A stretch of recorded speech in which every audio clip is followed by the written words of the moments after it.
This is Beyond the Big Screen podcast with your host, Steve Guerra. Thank you for listening to Beyond the Big Screen podcast, where we talk about great movies and stories so great they should be movies. Links to learn more about our guest today can be found in the show notes. You can support Beyond the Big Screen on Patreon.com. By joining on Patreon, you help keep Beyond the Big Screen sustainable and get many great benefits. Go to patreon.com/Beyond the Big Screen to learn more and sign up. Find show notes, links to subscribe, and leave Apple Podcast reviews by going to our website, beyondthebigscreen.com. And now, let's go beyond the big screen.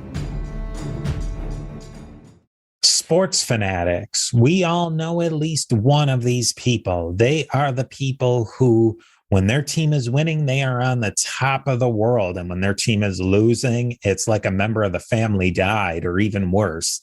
These are the people who are on a constant roller coaster based on the performance of their favorite sporting team. Don't try to get a hold of this person on game day or game night, because it's just not going to happen. This is a lifestyle. Chris and I are going to explore through the lens of the 2009 film Big Fan, starring Patton Oswalt. You, Chris, suggested we talk about this movie, Big Fan.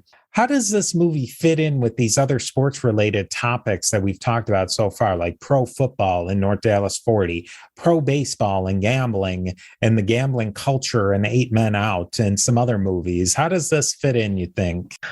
To me, Big Fan's an interesting sports movie because, unlike almost every other sports movie, it focuses entirely on the fan's perspective of watching sports. And there's not many movies I can really think of. You mentioned one to me when we were talking about this movie. Buffalo 66 does this. I haven't watched that movie. So to me, this is, from my experience, is like the only sports movie that really tackles fandom in any serious way. Oh, no. And then I just thought, because we did North Dallas 40 and that kind of focused on the players. And then we did 8 Man Out, and that was a bit of history and gambling and kind of the corrupt side of the sports world. I thought it'd be interesting to explore the fans' perspective out of all of this. This really is the other side of the equation that we talked about with really sort of with the North Dallas 40, the organization,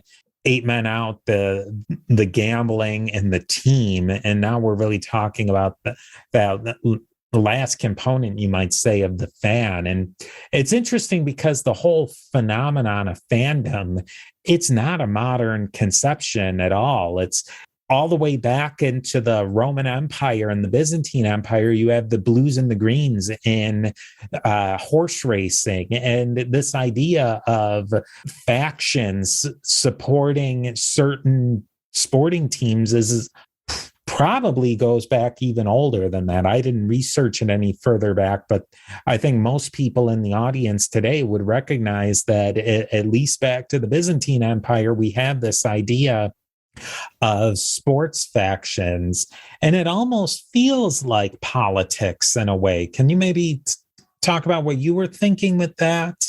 Yeah, well, if you go back to the blues and the greens, the emperor would pick a team that he would support, right? And then they would get like favored political favors, and there was a riot. I believe it was Justinian, right? Yeah, that burnt down a huge chunk of the city because of this political rivalry between the blues and the greens. We're not like burning down cities at this point, but there's like numerous examples in sports where the teams take on like a political flavor to them. Like if you look at the Yankees and the Dodgers, when the Dodgers are in Brooklyn, the Brooklyn Dodgers were always known as more the progressive team, the more left-wing team, where the Yankees were kind of known as more like the establishment elitist team. And to use one closer to home in Canada, we used to have a team in Quebec called the Nordiques. And we have the Montreal Canadiens, and they're both in Quebec. And the Nordiques were always more the pro-francophone separatist political faction tended to support the Nordiques more than the Habs, and the Habs were the more, pro-union, pro-confederation in Canada. And the rivalries would be insane, where like the Nordiques and the Habs would play a preseason game and there would be bench clearing brawls. That's how much they hated each other. And it was all tied up into the politics. And even in Toronto, like I'm a Maple Leaf fan myself, and even within the team, there's like political factions. We have a guy that's running the team now. He's been running it for quite some time. And it's funny, I could usually tell from another Leaf fan what their politics are based on whether they support this guy or not. Because if they don't support him, I'm like, oh, I kind of know how you vote. I could probably guess what you think about every other issue. And that's within the team. So it's interesting how that goes about. I'm not exactly sure why the politics gets mixed into it, but I mean, the politics gets mixed into everything. You're absolutely right, though. And I never really thought about it that way, but there's going to be a political element to the sport. And I don't know if it's the sport leaning into politics or politics leaning into sports, or it's just sports and politics is such a natural fit together that they go together. I think they kind of go together. And I think sometimes it's the fans that bring it in, because depending on how you would say do things with the team in terms of like players that you would trade or not trade, or, things of that nature, depending on which political spectrum you tend to lean on, you're probably going to agree with one way or another way, right? Like, it's not shocking to me, just speaking as a Leaf fan, why more progressive people support what the owner, what the general manager is doing now in Toronto, and the more kind of Toronto Sun reading, which is like our not tabloids, they're more like conservative news outlet, newspaper, wants change. Like I get it. I see it. And I think that's more like the fans bringing that in. I'm sure if you ask the general manager, he probably has, obviously has his own opinions on stuff, but that's kind of to me, I think it's the fans bringing it in, and that they use the sport itself as like a battleground for political issues. The big thing with this movie is, though, with the lead character and big fan, Paul, played by Patton Oswalt, he is not coming from this from a political aspect. He is a pure sports fanatic of the New York Giants. And in a way, I think from our conversations together, that you are more of a pure sports fanatic. In your case, it's for the hockey team, the Toronto Maple Leafs. Why are you a sports fanatic? I guess I just grew up watching the Maple Leafs, right? I had a lot of good memories watching it with my dad, and I do still have a little bit of memory going to see a game at Maple Leaf Gardens before it shut down, and that was where the Maple Leafs used to play. And there's a lot of history in that building. They play at the I believe it's called the Air Canada Center now. No, sorry, the Scotiabank Arena. And I just kind of grew up, watching this team break my heart many times, if you're familiar with Toronto Maple Leaf fans. But yeah, and I just kept on watching it, and I get caught up in the theater and the emotions of it all, where you watch these guys for a whole season, where in some cases you've watched an entire player's career, and you want to see them succeed. I watched Matt Sundin, who was the big superstar in Toronto for a long time. I literally watched him the second that he put a Leaf jersey on until he left and his contract was up. He played like half a season more after that for the Canucks, but I essentially watched his entire career, and I got to see all the ups and downs, and I just get emotionally involved. People say that's weird because, like, oh, you never met Matt Sundin, you're not his friend, but I've seen his highs and I've seen his lows. I've been right there with him the entire time, cheering him on. I think for me personally, I was a sports fanatic for the Buffalo Bills 100% until they lost those 4 Super Bowls. I think for me, it was at such a critical time I was in an early teen, and I had invested so much into it, and then was just so completely destroyed by that emotionally and spiritually that I lost the taste for it. And I think maybe people in it, because I know plenty of friends of mine who remain Bills fans, Bills Mafia, as you say. And for me, though, I don't know, maybe it's my personality. At that point, I just didn't care anymore. And, I'll still watch a game now and again. But I wonder to you, Chris, what makes a sports fan or a sports fanatic? Yeah, I would say somebody who watches the majority of the games, somebody who listens to talk shows about the team, somebody who discusses the team, somebody who can name the entire roster of the team, somebody who has opinions on where certain players should play. To me, that's a fanatic. Like the casual fan might know a couple of the players, not exactly know where to play them, wouldn't be able to tell you, where they should be in the lineup. Yeah, to me, like once you start talking about the game after every game, you're talking with a group of guys about like, oh, they should have done this, and you can just list the players off in your head. Like, I don't know, I'll use an example, like the Toronto Maple Leafs this year, I can name every single player on the team and give you a pretty good estimate of how many points they had that season. And to me, that's when you start getting into the fanatic territory.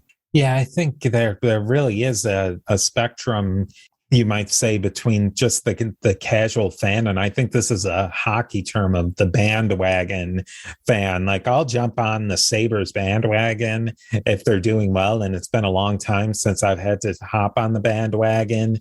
And then all the way to the person like Paul in this movie, who's just absolutely nuts for the team.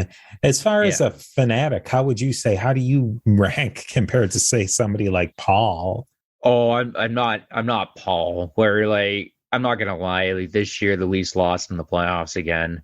And if you know anything of a little bit about Leaf history, it's been a lot of pain and suffering. So I don't know why I still get upset. So I was upset for about 2 days and then I got over it. But the bandwagon fans like, oh, whatever, they lost, and they wake up in the morning, it's not bothering them. Where I wake up in the morning and I'm like, we lost by a goal.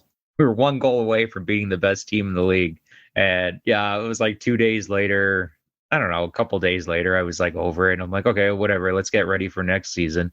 Whereas Paul, I could imagine Paul, if they hadn't won a playoff round in 5 years, and they lose again in the 6th year, Paul would probably be a complete emotional wreck.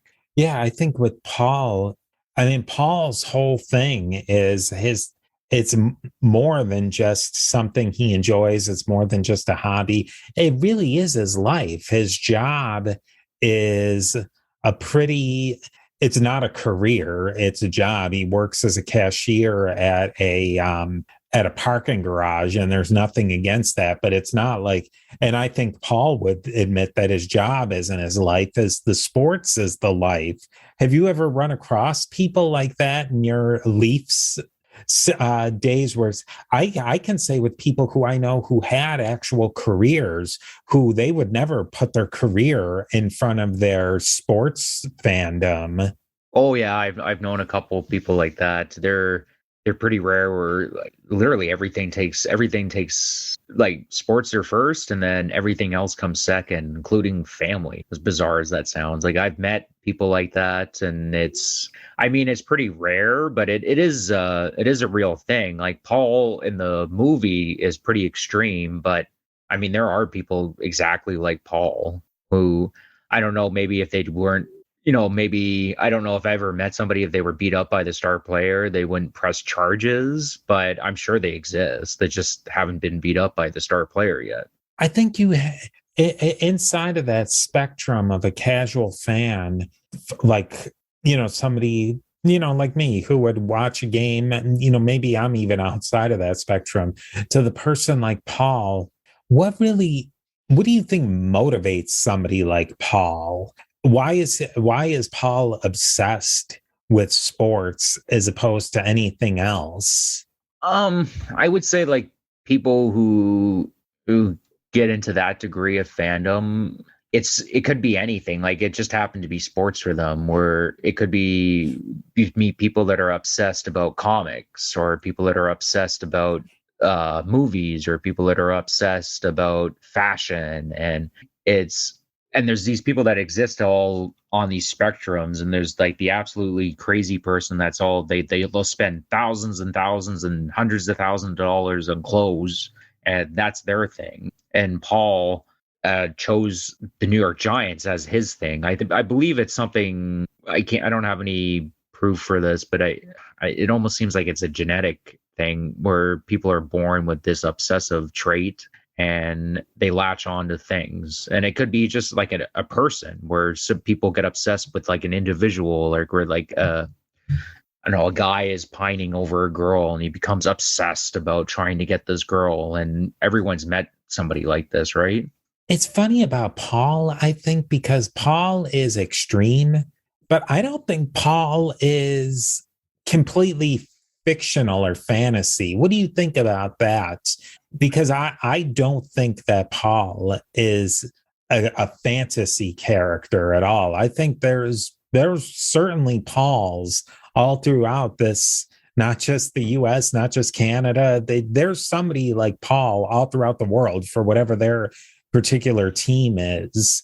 Oh yeah, 100%. And I mean, to me, this is why I've enjoyed, when I first watched this movie, I thought it was brilliant because Patton Oswalt plays it brilliantly. Where Paul, I mean, it could have been very easy for Patton Oswalt because he comes from a comedy background to play Paul in a very over the top, silly, kind of goofy way, and the movie would have been more of it is a comedy to a certain degree, but it would have been more of a comedy. There's comedic elements to The Big Fan. But Oswalt doesn't play it like that. He plays Paul as about as real as you could expect, and does a very, like, knocks it out of the park. Where, like, I've met people like Paul, and yeah, they're 100%, like, he plays it 100% believable. I wonder if this is a good time to really talk about Paul as a sports fanatic, especially as compared, because they really do set Paul against Philadelphia Phil, who is a Philadelphia Eagles fan from Philadelphia. Both of these guys are completely all in on the team. Now, setting Philadelphia Phil aside for a second, Paul, the big conflict of the film is he's does kind of a typical fan thing. And I don't think anything that Phil did follow it. Phil basically, he sees Quantrell Bishop, one of the star players of the New York Giants, filling his gas tank. And Phil and his buddy follow Quantrell all around town to what we learn out to be as a drug buy, and then they follow him to a bar in Manhattan. Honestly, I know people who have done stuff very similar to that, so I don't think that Phil at that point has done anything outside of the norm. I know of somebody who went through a celebrity. It wasn't a sports person, who went through their garbage. So whatever Phil did to follow Quantrell to this bar and follow him all throughout town, that's 100% believable. Oh yeah, for sure. I mean, look at teenage girls and whatever boy band is popular that month, and say they had access to a car. You're telling me they wouldn't do the same thing? You know? Oh, 100%. Paul's just a big. He idolizes Quantrell Bishop, and he wanted to talk to him, so they decided, yeah, we'll follow wherever he's going. And I think that the breaking point in the movie is Phil really just misspeaks, and Quantrell Bishop just beats the ever-loving tar out of Paul and puts him in a coma for 3 days. And I wonder, as a fan, would that be a breaking point for you? I mean, as a fan of the team, so say you did. Would you do that? Would you, if you saw a player in a bar? Like, let's skip that you followed him all throughout the greater Toronto area. You didn't do that. Yeah. You were just at a restaurant and with a buddy, and you saw the star player or one of the star players of the Leafs. Would you go up to him? I'd probably say something to him. If I saw Austin Matthews, I go, "Oh, you're, 60-man club because he scored 60 goals this season, I'd probably say, yeah, for sure, I'd say something to him. And, like, I appreciate what you've brought to the Maple Leafs. I don't know. I'd say something like that. So that's pretty normal. Then you go back to your table and you carry on with your day. But it goes to the next step where you maybe say something that gets Austin Matthews mad, and it probably wouldn't happen to you, but it could happen to me, as that player beats the tar out of you. Is that the thing that maybe you're like, no, I'm out now? Against the Maple Leafs, I mean, I wouldn't, like, if I was Paul, I would have pressed charges against Quantrill Bishop, right? Because it's just, why? Because he's but in Paul, like, against the team itself, though, I mean, the Maple Leaf, the organization, they can't control what Matthews decides to do when he's drunk or not thinking straight. I know this is starting to make me sound a little crazy, where it's like, if I got beat up by the star player, I still wouldn't give up on the Maple Leafs. But I mean, honestly, that would probably go through my head. I wouldn't be happy, for a while. It would depend on how the organization handled the whole thing. I mean, in the movie, the New York Giants seemed to do the right thing and suspending Quantrill Bishop until the investigation is done. Which was the right thing to do from the organization standpoint. But this is where Paul's fandom takes it to the next level, where he's concerned about the team, and Quantrill Bishop is going to give the New York Giants the best chance to win. Like, they got to play him regardless of whatever he did to me. And what do I have to do to make sure that Quantrill gets back into the game because he's so loyal to the New York Giants organization? Steve here. We are a member of the Parthenon Podcast Network, featuring great shows like Richard Lim's This American President and other great shows. Go to parthenonpodcast.com to learn more, and here is a quick word from our sponsors. I think that was really what was probably the key thing that they set up, and the unique thing that they set up is in this movie is that Paul really instigated the problem. If he hadn't confronted Quantrill Bishop and really implicated Quantrill and his crew in a drug deal, there probably would have been no reason. Quantrill would have never have beaten the crap out of Paul if Paul hadn't stalked him, which he did, and then he hadn't implicated Quantrill in illegal behavior. Quantrill probably wouldn't have ever been put in that position. Paul really was the one who put Quantrill in that position. So I think even stepping out of fandom at that point and being a fan, it really was Paul's fault. Yeah, really. I mean, and to a certain degree, Paul somewhat recognizes this, where, he's talking to his brother and he's talking to the cop, and he's like, oh no, it was kind of my fault. And, I was bothering him, and he was just trying to have a good night with his friends. And, just like Paul slowly, he recognizes that it was his problem. Yeah. I think too that, in a lot of ways, you don't see this sort of thing so much. Like, you'll see a player behaving badly, but it's really infrequent. I mean, in Toronto, in hockey context, has there been very many? I know there would be occasional, and this is even going years back, where there would be a hockey player who might go a little bit too far and maybe get into a slight brawl, or maybe say words or things that are inappropriate for certain, but not that far outside of unusual. And I find in the NFL, it's really unusual. Maybe it's not as unusual as it's maybe comes out in the media, but the NFL really clamps down on it hard. They do, but I would say the reason that they clamp down so hard in it now is because it became such a problem for a while there. If you remember Michael Vick and the dog fighting, and I'm trying to remember that player that punched his wife out in the elevator and was on camera, that's and someone then I was dragged her thinking body out. And then there was a running back that there was a video of him beating his kid with a stick on his front lawn. There's been like lots of stories of this in the NFL. So it was like, as soon as something happens, I mean, and good on them, they suspend the player right away. And there's usually a huge investigation. And I mean, sometimes a lot of these guys don't end up playing in the league again. In hockey, it's, I mean, you were talking about this earlier. Just, I don't know what it is. It just seems to happen less in hockey than football or some of the other sports. Yeah, I wonder with football. Well, a lot of this comes back to the repetitive injuries that a lot of these players. I mean, it completely screws up their whole brain chemistry, and it turns a lot of these. We talked about it with the wrestler that getting your head injured so many times, it turns people psychotic. Yeah, for sure. Especially in football. And I mean, that's why they've changed the helmets recently, but they're also seeing that less and less people are signing their kids up for football because of all the information that's coming out with the head injuries and various other injuries. And I know I've heard some pretty crazy things where people say like the NFL is going to struggle to put on talented football in 50 years because of people just not signing their kids up to play.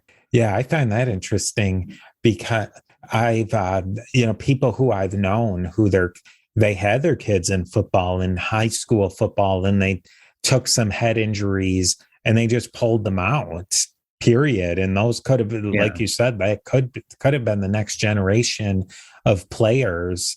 I'm circumspect about that. I don't know exactly, and I don't have enough knowledge of what's going on in high schools, especially in the traditional building zones where they come out of football with, like in the South and in Pennsylvania and in Texas, where football is tantamount to religion, if that is necessarily the case. And I wonder if hockey is one in Canada where it is probably even more than religion, if parents are reeling it back because of head injuries, or if maybe they're putting changes into the game to eliminate head injuries, or at least try and shrink it to some degree.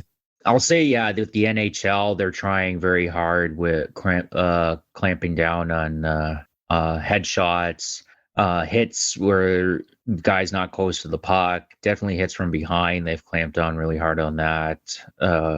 I think it was a couple years ago, 10 years ago, a guy got a 41-game suspension for a hit from behind, and pretty much nobody would sign him after, and he was like forced out of the league because of these types of hits.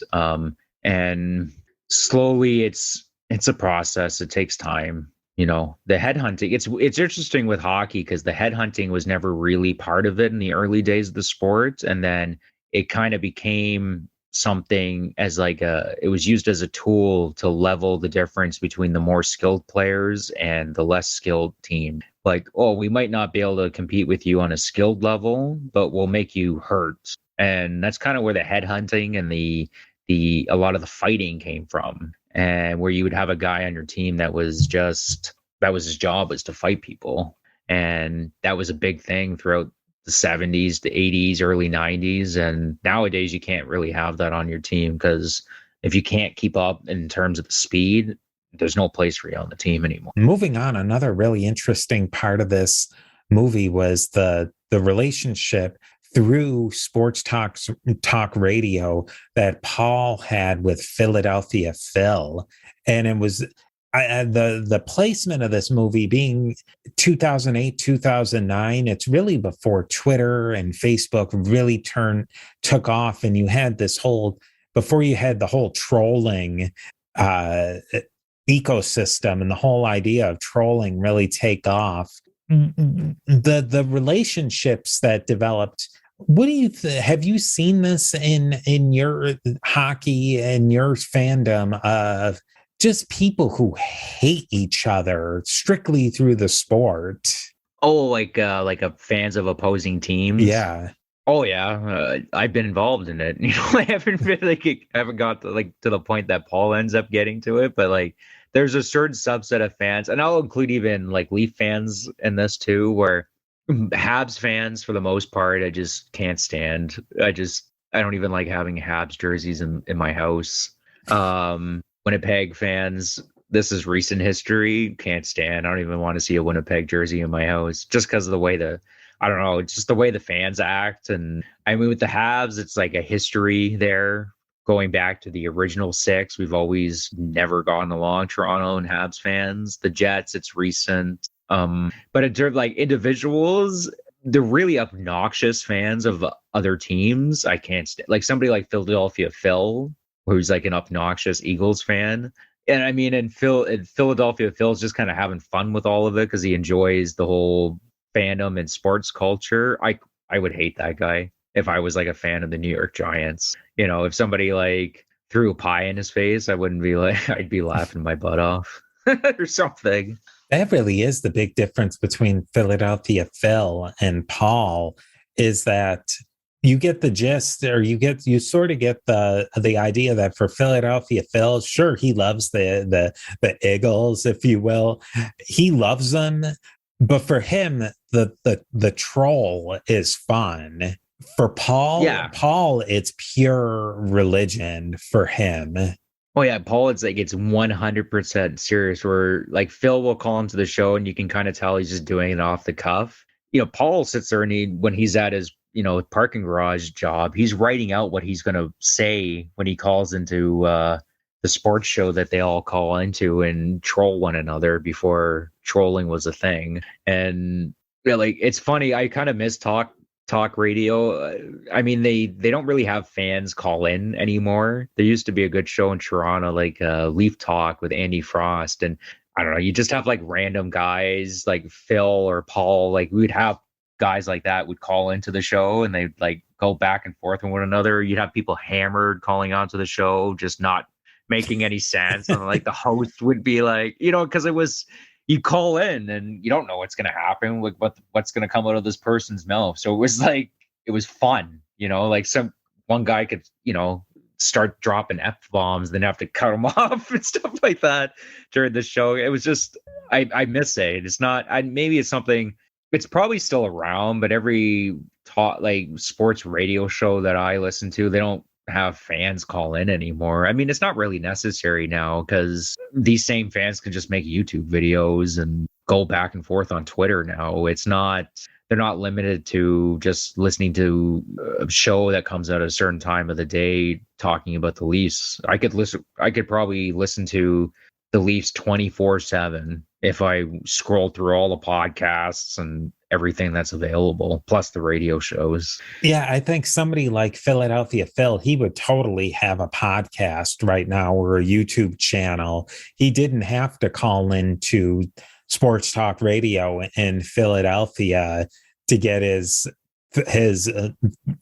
ideas through, because that was the one thing. I mean, in Buffalo, there's sports talk WGR 550, where that still has people calling in, and you have I know here living in Austin now, there's sports talk for football and for the University of Austin's football team. But it's so much more democratized now that anybody can start up a podcast. Listen to us right now. You wouldn't hear us chit-chatting about movies and philosophizing about topics right now in 2009. It just wouldn't have happened.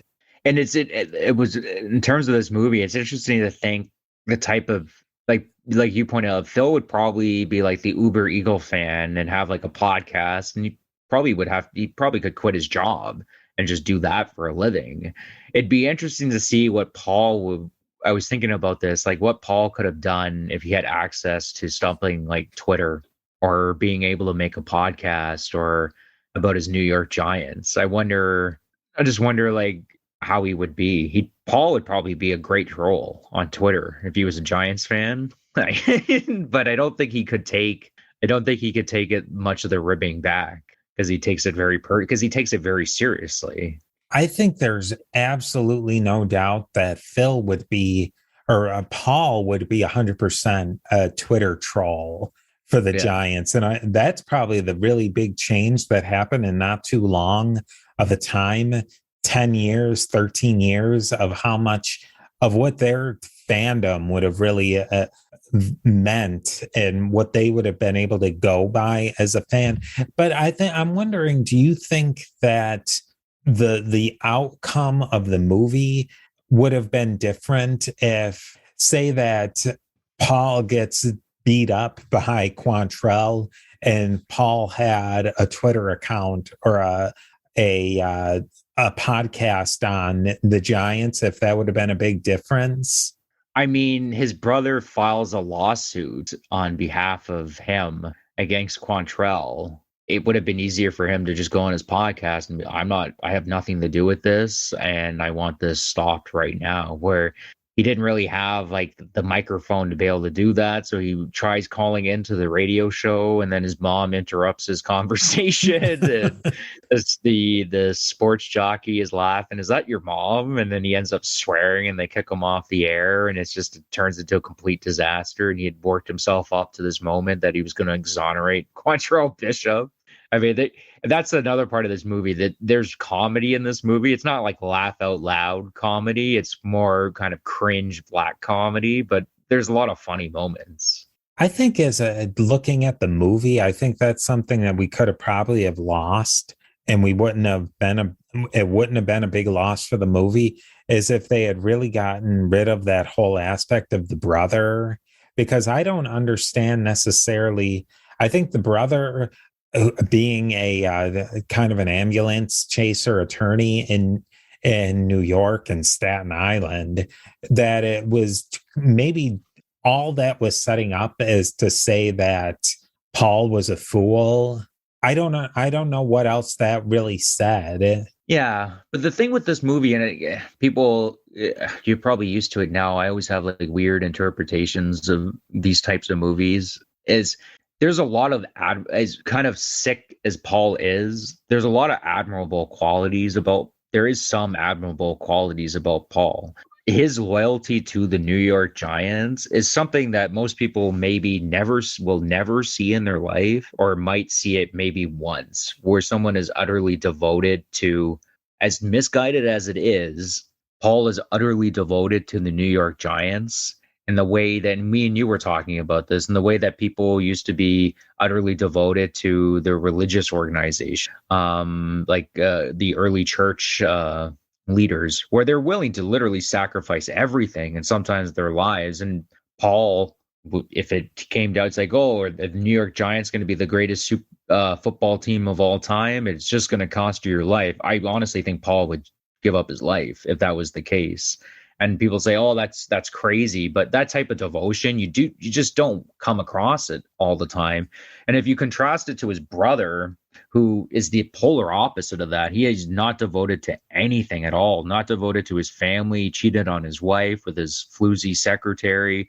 All he cares about is money. And Paul points this out. And the movie, most people walk away from the interpretation. It's like, oh, Paul's just an idiot. Why is he not listening to his brother? He can make all this money.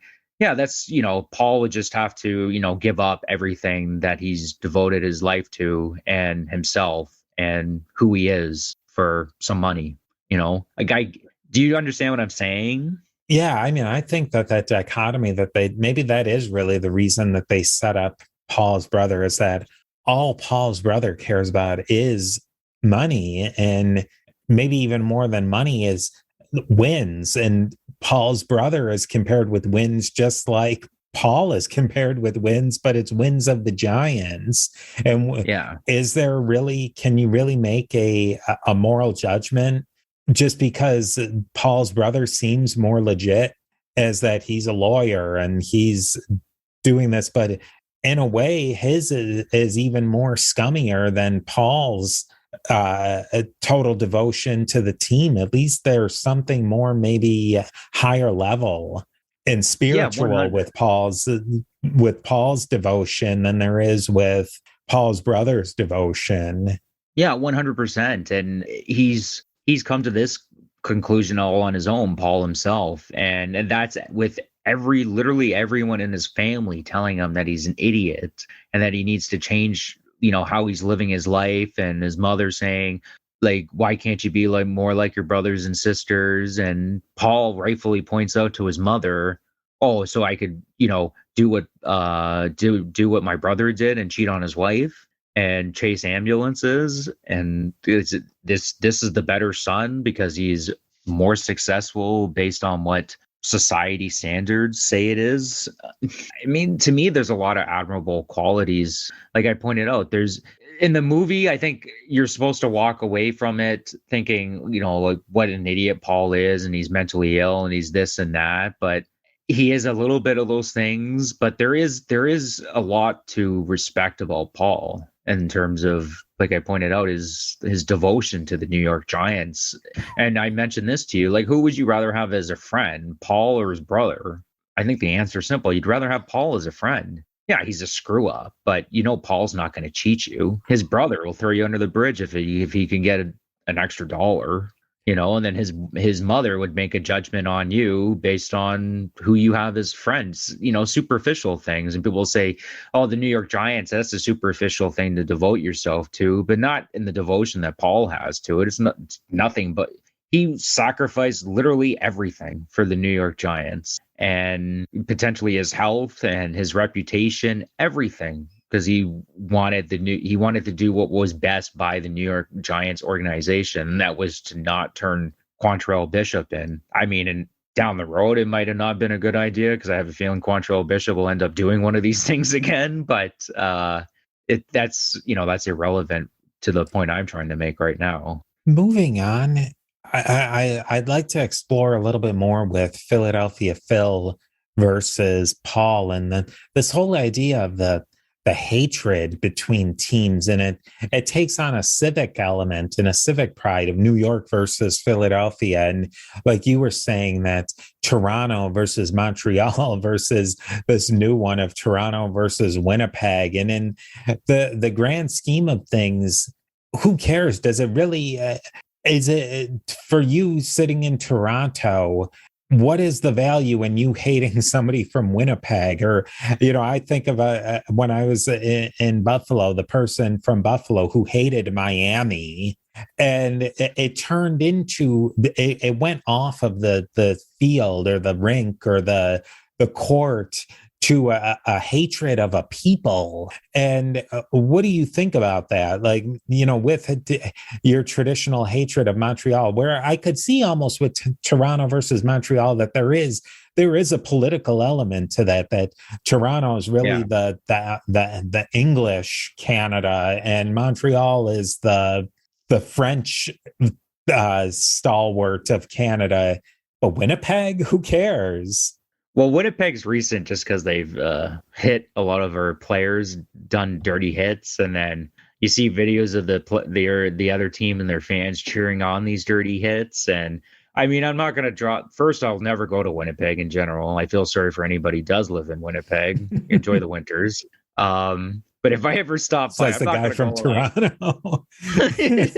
Winnipeg is brutal. It's absolutely brutal. Like, go check the temperatures in Winnipeg, guys. Like, when you get a chance in the middle of winter, it's unreal that many people live in that city. I'm not going to get off at the airport and just go, start arguing with the first Jets fan I see and go like, oh, you little so-and-so, and grab him by his shirt and start clobbering him. That's what you get for hitting Jason Spezza or whatever.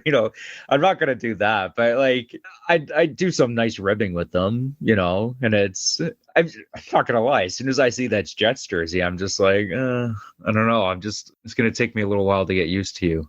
Do you think is it in some cases a chicken and the egg sort of situation with Winnipeg? It's the hockey that makes you dislike the Winnipeggian, whereas it might be a lot more tied up with somebody in Montreal.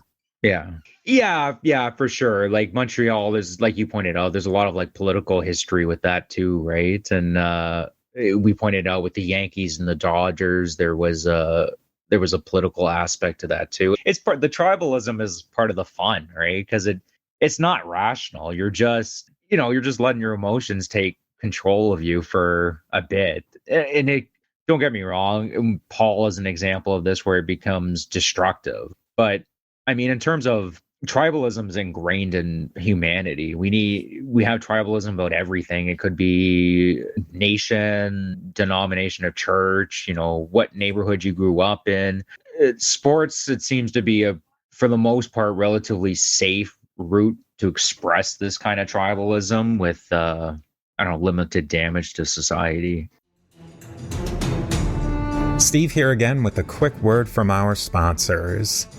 Getting back into this issue of tribal identification gets us back to Philadelphia Phil and Paul. And at the end of the movie, I mean, if you've hung in this far, we've had plenty of spoilers, but at the end of the movie, Paul won't sell out Quantrell, and Quantrell goes back and he plays in the big ultimate game that is the New York Giants playing the Philadelphia Eagles. Paul goes down to Philadelphia from New York City to infiltrate Philadelphia Phil's bar. He triangulates through a variety of stalkerish methods to find out where Phil hangs out. And he, throughout this whole game, Paul infiltrates and he becomes pals with Phil. And then at the very end, Paul corners Phil in the bathroom, pulls a gun on him. Phil thinks he's dead. Paul shoots Phil, and it winds up being a paintball gun of red and blue, the colors of the Giants. And it's psychotic. I wonder, and my question is, what if Paul had really gone through and killed Phil? What do you think? How would that movie be different if Paul killed Phil? Upon first viewing, that's what I thought actually did happen. I thought he actually did kill. I thought he actually did kill Phil. I mean, it would have been too.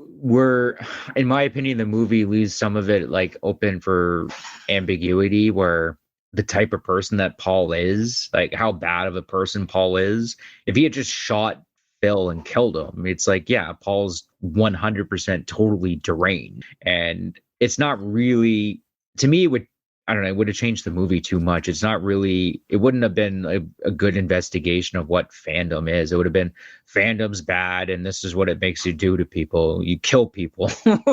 I think that could have been a natural playing out of the movie, though. I think that the movie, if it had really ended with Paul really being psychologically and emotionally broken by Phil and he kills him, I think that would have spoken to a certain segment of fandom and things that we do see all the time, all too often see.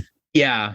I mean, I probably still would have enjoyed the movie, but I like how it does end, where Paul comes up with this twisted prank in his head and, he pulls it off after, I don't know, probably thinking about how to plan this thing out for like a week, and then decides, he's running out of the bar screaming, Giants, Giants, Giants, Giants. And the cops take him down on the street and he's just smiling. And because you're thinking watching this movie, it's like, is Paul actually going to learn anything and turn Quantrell Bishop in? Or is he going to kill Phil or do something deranged like that? And at the end of the movie, it's Paul learns nothing. He doesn't change. He's still happy with the way he is. And his friend shows up to him. I guess he's in prison for a couple of months. I don't even know what you would get for that, but let's just say a couple of months, and shows him the New York Giants schedule. And he just gets this big happy smile on his face. And he's going back and forth with his friend. He's like, oh yeah, 15-1. That's realistic. We can do that. I just like the ending. That's probably the fruition of the ending, of the full aspect of the movie, is that in the end, Paul is the ultimate fanatic, and that it wasn't his ego. It was external to the game. Yeah.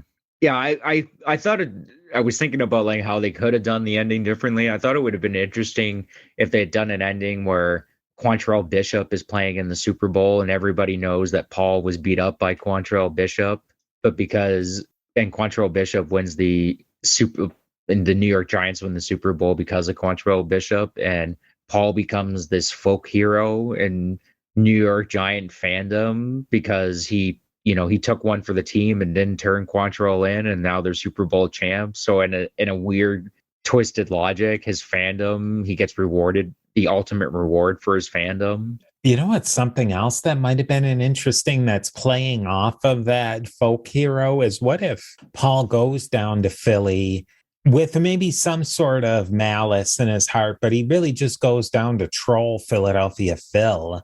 And then they kick the crap out of him in a tough South Philly bar. Yeah. Which really Philadelphia Phil said, I live in Passyunk. Come and get me. He encouraged it. What if Paul goes down to Phil's bar, even gets killed and turns into almost a saint of Giant fandom? Yeah, that would have been interesting. He goes and confronts Phil and he ends up dying in that Philly bar defending the honor of the New York Giants. It sounds crazy, but it would be, that would be an interesting ending too, right? The opposite of what he gets rewarded for his fandom, and then in this version he gets killed because of his fandom. You know? That's I think what's one of the best parts of this movie is that all those different ways you think it could have played out, they're all legitimate. They could have had 5 different alternate endings to this, and they all would have been good endings. I would be interesting if I could find a version of the film if the director had a bunch of different endings written out in this. He must have had an ending where he kills Phil and decided, no, like the one that he ended up picking was a better ending. I agree too. It's a better ending, because we were talking about trolling before and the internet culture, and Paul's mind, he probably thought that was a really funny joke. It's like, oh, I'm going to sneak up on him in the bathroom, pull out something that looks like a gun, and then shoot him. And he in his mind, this is going to be brilliant. It's going to be so funny, and not even taking into account how traumatic that would be for the person. Just because he's got this warped sense of reality. What do you think that does to somebody like Philadelphia Phil? Do you think that ends his trolling? Do you think that makes him even more rabid fan of the Eagles, and it raises his hatred of the Giants? I think it would raise his hatred of Giant fans for sure. He'd probably calm down with the trolling, like telling people where he lived and coming to show up and get me, because somebody actually did show up and get him. And if he had a gun, would have killed him very easily. As a way to wrap up today, how do you think that this then fits in with fandom and the kind of the dirtier parts of sports that we saw through the money parts of North Dallas 40 and the 1919 Black Sox scandals? How do you think, what does the fan have to really play in professional sports? I mean, in a lot of ways, they're everything, are they not? They're the ones paying for the jerseys. They're the ones paying for the tickets. They're the ones cheering cheering the players on. They're the ones watching it on TV. And if it wasn't for fans like Paul and, the more casual fans and the different fans on the spectrum, none of these professional sports would exist, right? Do you think, though, as a fan, not to get into finances and everything, but neither of us, we're not of the manor born, but it's hard for a working family to go to these games. Do you think in a way that the teams are in a way shortchanging or screwing, let's say it, the fans by taking that aspect? I know I couldn't bring my family to a football game, to a season tickets, and even hockey was in baseball. It's very expensive, and I think that it has to crowd out a lot of people who are legit fans. Is that something that sports really has to fix? I know personally, as a Leaf fan, I can't afford to go to see the games, and it shows in the games that the more blue collar fans are just not there. You can tell from the intensity in the crowd and how loud it is. The organizations are charging what people are willing to pay, right? And if there's people willing to pay those prices for the tickets, I can't really blame them for charging that. But I would say it would be nice if there was some kind of subsidy program where your average fan could at least get to see a game or two during the year. Because in a lot of, Air Canada Center, Scotiabank Center, our tax dollars help build that. help subsidize it. Most of these sports stadiums, it's not like back in the day with Kaminsky where he built that with his own money. Most of these stadiums are subsidized with taxpayer dollars to get them built. And I mean, I get it because they brings a lot of revenue in general to the city, but you're still taking other people's tax dollars and then turning around and saying, well, you can't afford to even go see these games. Thinking about the 1919 World Series, and as you were saying, that if the Maple Leafs keep losing, is there a point where you think, and even going back to North Dallas 40, even though that's really old, but that so much that the games have been corporatized, do you think there's a point where that professional sports is going to lose its traction with people? Or do you think that people are always, that there's something more to professional sports than just a cost benefit to people?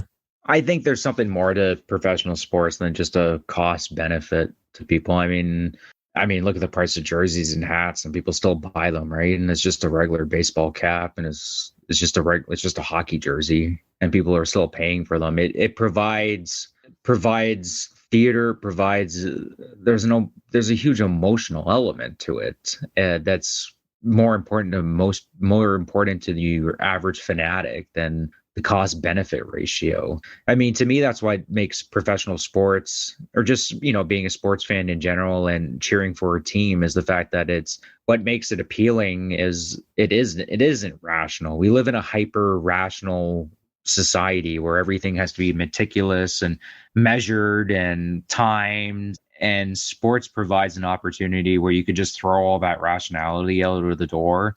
I mean, we measure stats or what have you, but in terms of your fandom and your emotional investment, you can throw all that rationality out, and for however long you're watching that game, it's an emotional roller coaster. And I people need that in their lives, where they can have moments where they're not thinking logically, they're not thinking rationally, and they can just let the moment, just flow with the moment, flow with the emotions in a relatively safe environment. Probably if things economically and societally get worse and worse, sports is probably going to become more important as entertainment, as like you were saying, it's theater, it's entertainment, it's the tribalism in a way that is probably more healthy than a lot of other versions of tribalism, because the tribalism is so baked into our DNA. It's a lot better to be tribalistic about your sports team than it is about wanting to start a war with the country next door. Probably sports is going to be more and more of an outlet than it is even now. Yeah, I mean, sports, the terms of the pizzazz and, like the halftime Super Bowl shows, maybe, that aspect of sports might take a step back because maybe teams might not be bringing in as much revenue. But I mean, it doesn't seem like it's slowing down. As crazy as that sounds, and even though the economy's taken a downturn, I don't think it's not going anywhere, because it provides that emotional outlet for people. And rough times, people, they don't need to be constantly reminded of the fact that inflation's going up and yet my paycheck is staying the same. You need moments where you can just enjoy, your favorite player scoring a goal.